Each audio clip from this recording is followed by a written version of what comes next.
¿Por qué es sorprendente que pi aparezca en la Biblia? A primera vista no parece nada del otro mundo. Pi era un número bien conocido en la antigüedad. Sin embargo, y como veremos, pi aparece en Génesis 1.1 como 3.14.15, una precisión que era desconocida en tiempos antiguos. Arquímedes fue quien llegó más lejos en aquel tiempo. Dio la aproximación pi igual 22 séptimos, que es igual a 3.14.28, exacta solo hasta el 3.14. La obtuvo mediante el método de exhaustión, que es lo mejor que se puede alcanzar sin matemáticas del infinito.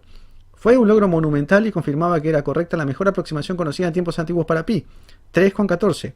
Pero el Génesis, por entonces, ya tenía más de 500 años de antigüedad y había dado una cifra mucho más precisa.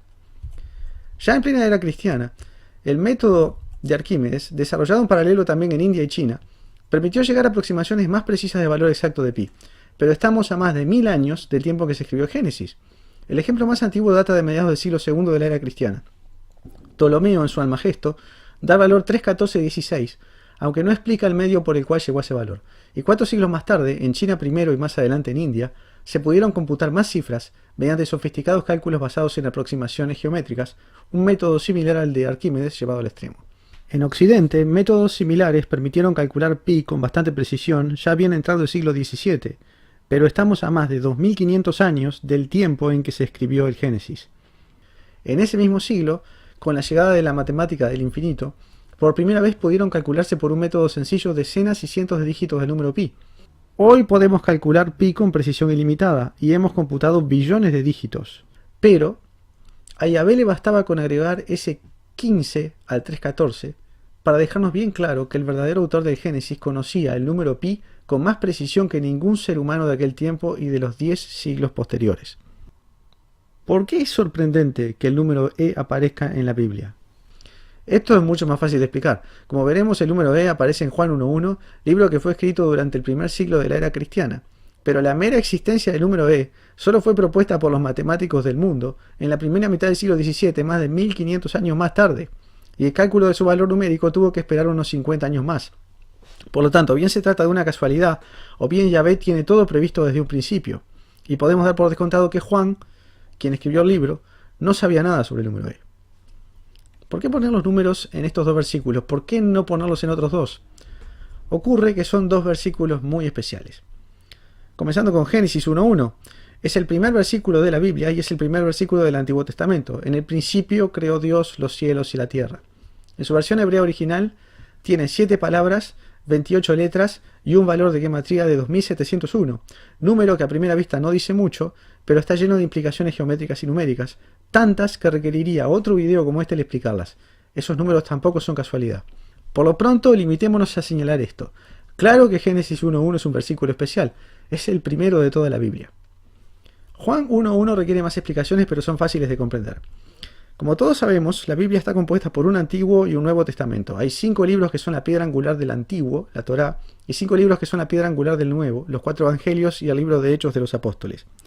Si Dios colocó 2 números especiales, es natural pensar que eligiera hacerlo en el versículo inicial del Antiguo Testamento y en el versículo inicial del Nuevo Testamento.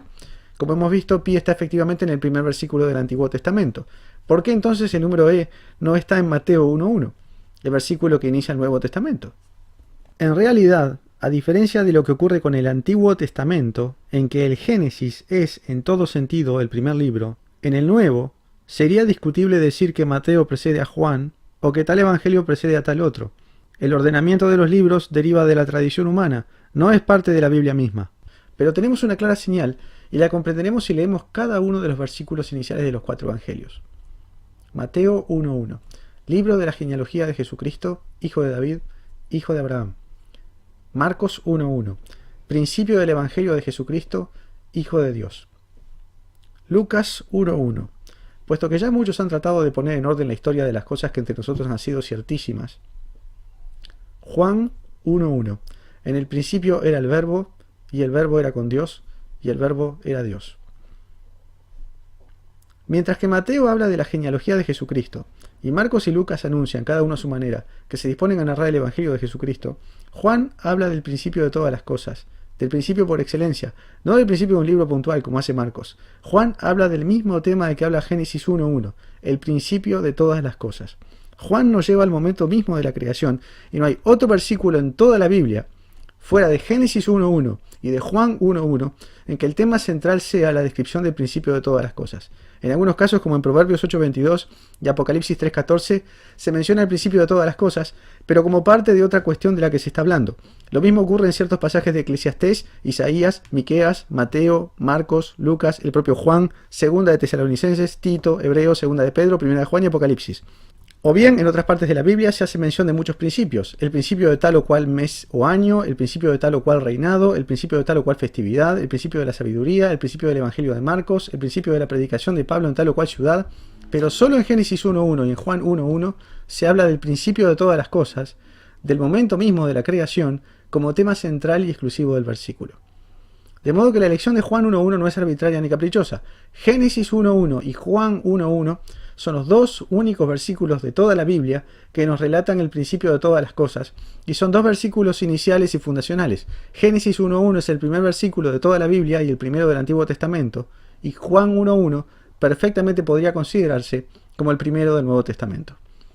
Y por si quedara alguna duda, son los dos únicos versículos de toda la Biblia que se refieren a la creación y cuyas palabras iniciales son en el principio.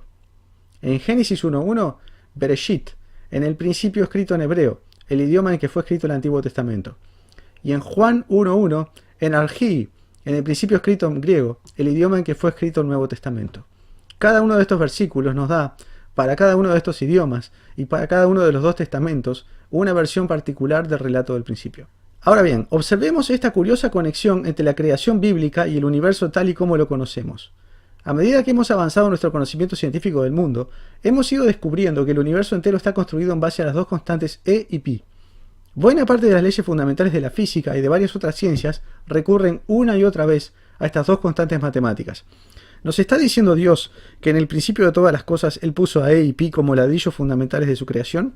¿Qué mejores versículos que los versículos en el principio para colocar a E y Pi?